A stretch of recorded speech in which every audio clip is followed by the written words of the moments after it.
오늘 큐티 제목은 하나님 중심으로 머물며 행진하는 공동체입니다. 저는 이 제목을 보다가 결혼 전에 저희 남편이 했던 말이 불현듯 생각났습니다. 이제 하나님께서 우리에게 가정을 허락하셨으니 우리 가정은 사람 중심이 아니라 하나님 중심인 가정이 되었으면 좋겠다는 말이었습니다. 저는 그때만 해도 하나님 중심의 가정이 무엇인지 잘 알지 못했습니다. 그러나 세월이 흐르고 믿음이 자라다 보니 하나님 중심의 가정이 얼마나 중요한지를 깨닫게 되었습니다. 자, 이제 오늘 하나님 중심으로 행진하는 공동체 이야기 함께 묵상해 보도록 하지요.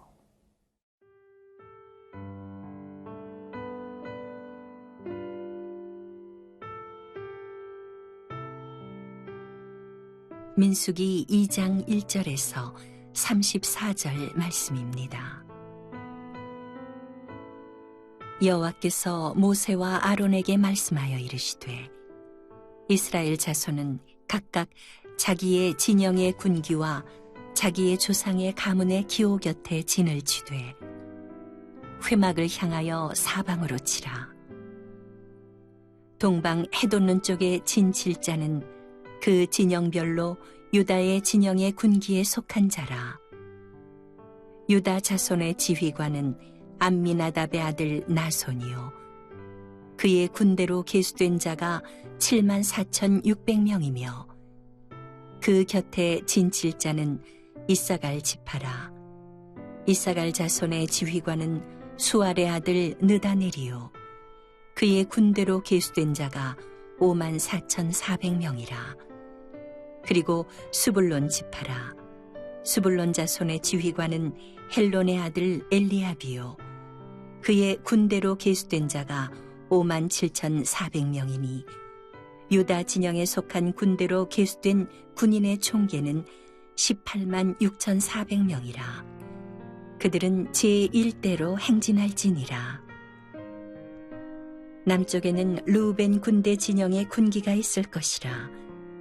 르우벤 자손의 지휘관은 스데울의 아들 엘리술이요 그의 군대로 계수된 자가 46,500명이며 그 곁에 진칠 자는 시므온 지파라. 시므온 자손의 지휘관은 수리삿대의 아들 술루미엘이요 그의 군대로 계수된 자가 59,300명이며 또 갓 지파라. 갓 자손의 지휘관은 르우엘의 아들 엘리아삽이요 그의 군대로 계수된 자가 45,650명이니 르우벤 진영에 속하여 계수된 군인의 총계는 151,450명이라. 그들은 제2대로 행진할지니라. 그 다음에 회막이 레위인의 진영과 함께 모든 진영의 중앙에 있어 행진하되 그들의 진친 순서대로 각 사람은 자기의 위치에서 자기들의 길을 따라 앞으로 행진할지니라. 서쪽에는 에브라임의 군대의 진영의 군기가 있을 것이라. 에브라임 자손의 지휘관은 암미후세 아들 엘리사마요 그의 군대로 계수된 자가 45,000명이며 그 곁에는 므낫세 지파가 있을 것이라. 므낫세 자손의 지휘관은 부다술의 아들 가말리엘이요 그의 군대로 계수된 자가 32,200명이며 또 베냐민 지파라. 베냐민 자손의 지휘관은 기드온이의 아들 아비단이요 그의 군대로 계수된 자가 35,400명이니 에브라임 진영에 속하여 계수된 군인의 총계는 108,100명이라. 그들은 제3대로 행진할지니라. 북쪽에는 단 군대 진영의 군기가 있을 것이라. 단 자손의 지휘관은 암미사떼의 아들 아히에셀이요 그의 군대로 계수된 자가 62,700명이며 그 곁에 진칠 자는 아셀 지파라.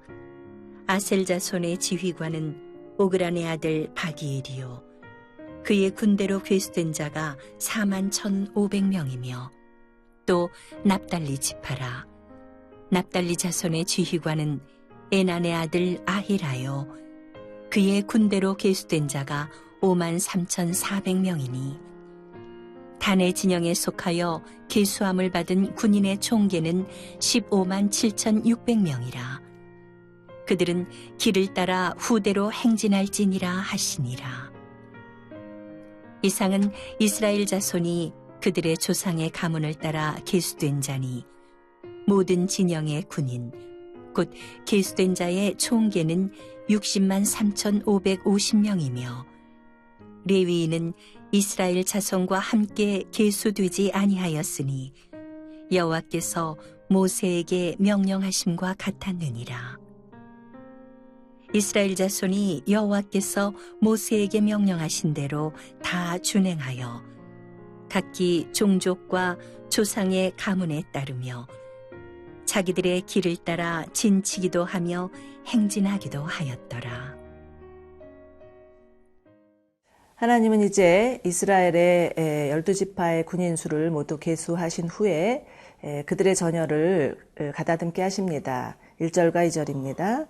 여호와께서 모세와 아론에게 말씀하여 이르시되 이스라엘 자손은 각각 자기의 진영의 군기와 자기의 조상의 가문의 기호 곁에 진을 치되 회막을 향하여서 사방으로 치라. 이제 이스라엘은 3개의 지파로 구성된 4개의 진영이 형성되고 또 그 4개의 진영의 중심에는 회막이 있었습니다.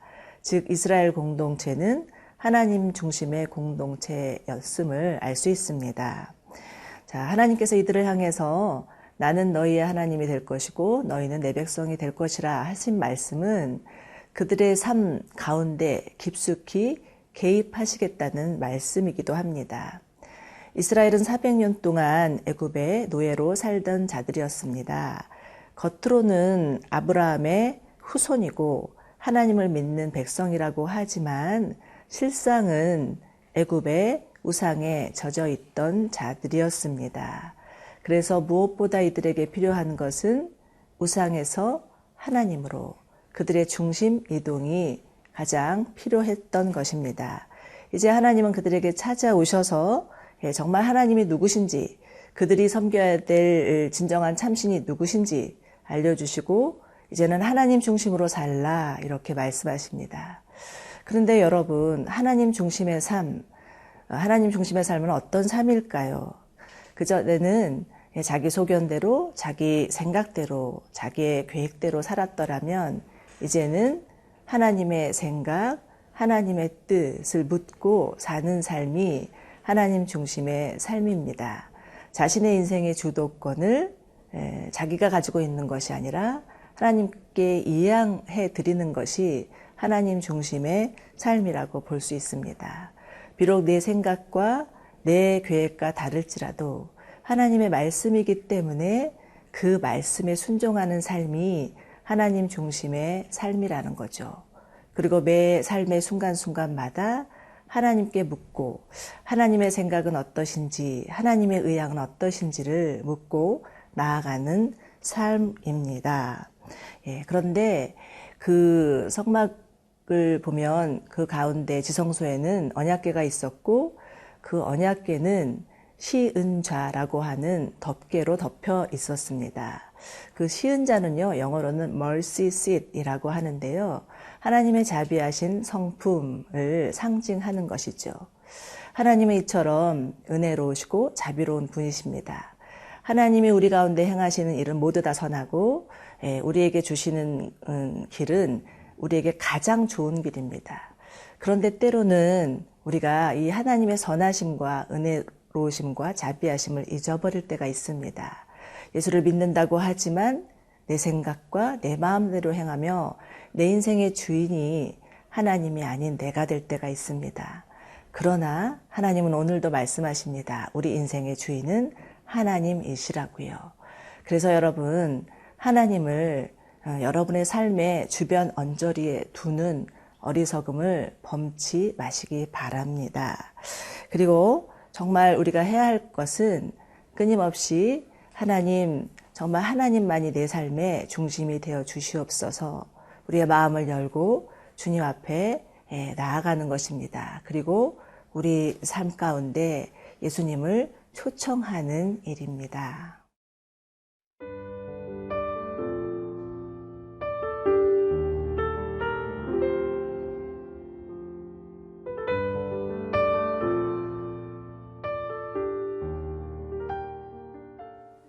하나님은 이제 이스라엘 각 지파별로 질서 있게 행진하라고 명령을 하시는데요. 17절입니다. 그 다음에 해막이 레위인의 진영과 함께 모든 진영의 중앙에 있어 행진하되 그들이 진친 순서대로 각 사람은 자기의 위치에서 자기들의 길을 따라 앞으로 행진할지니라. 이스라엘 지파들은 하나님이 지명하신 각자의 위치에서 각 지파의 깃발을 따라서 나아가야 했습니다. 유다 진영을 선두로 해서요. 제2진영은 루벤, 제3진영은 에브라임, 제4진영은 단지파가 이끌게 되었고 레위 지파는 해막과 함께 모든 진영의 중앙에서 있어야만 했습니다. 이것은 즉 이스라엘 공동체가 하나님 중심의 공동체, 하나님이 세우신 건의와 질서 안에서 순종함으로 나아가는 공동체임을 말합니다. 이처럼 하나님은 우리도 공동체로 부르셨습니다. 함께 모여서 예배하고 서로 교제하고 떡을 떼는 공동체로 부르셨습니다. 그렇지만 정말 저희가 공동체가 하나 되는 것, 이것은 하루아침에 이루어지는 일은 아닙니다. 우리에게는 타락한 인간의 기본적인 그 본성, 정말 하나님의 건의에 순종하기보다는 거역하는 그러한 마음들이 있기 때문입니다.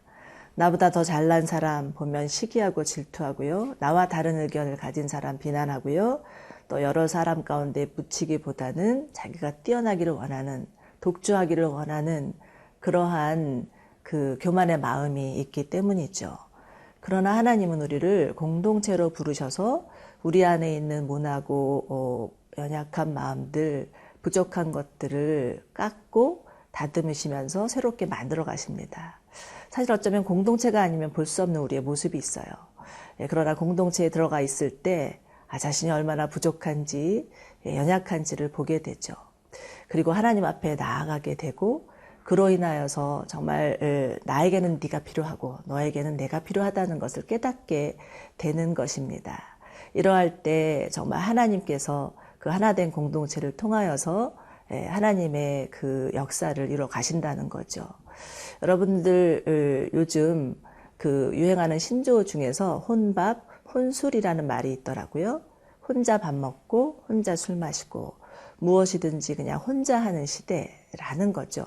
그러나 이것은 어디까지나 하나님의 공동체를 이루는 것을 방해하는 사단의 전략이라고 볼 수 있습니다. 네.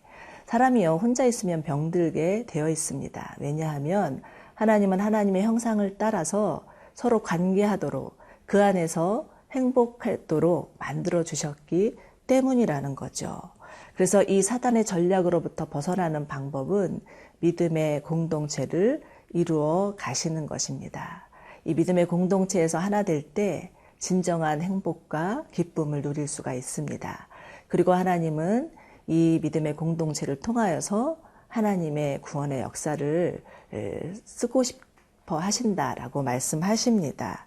그렇기 때문에 우리가 정말 끊임없이 간구해야 될 것은 공동체 가운데서 하나됨입니다.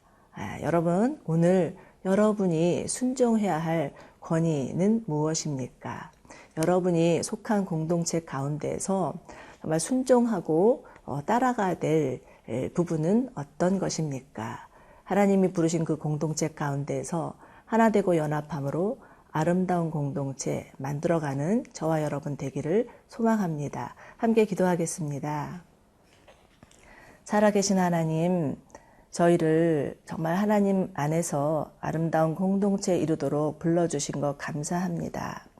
저희 안에 하나님이 허락하신 공동체 안에서 서로 돕고 격려하며 위로하게 하여 주옵소서. 그래서 한 마음이 되게 하여 주시고 하나 되게 하여 주옵소서.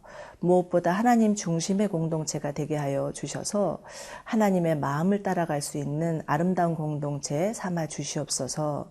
예수님의 이름으로 기도드립니다. 아멘.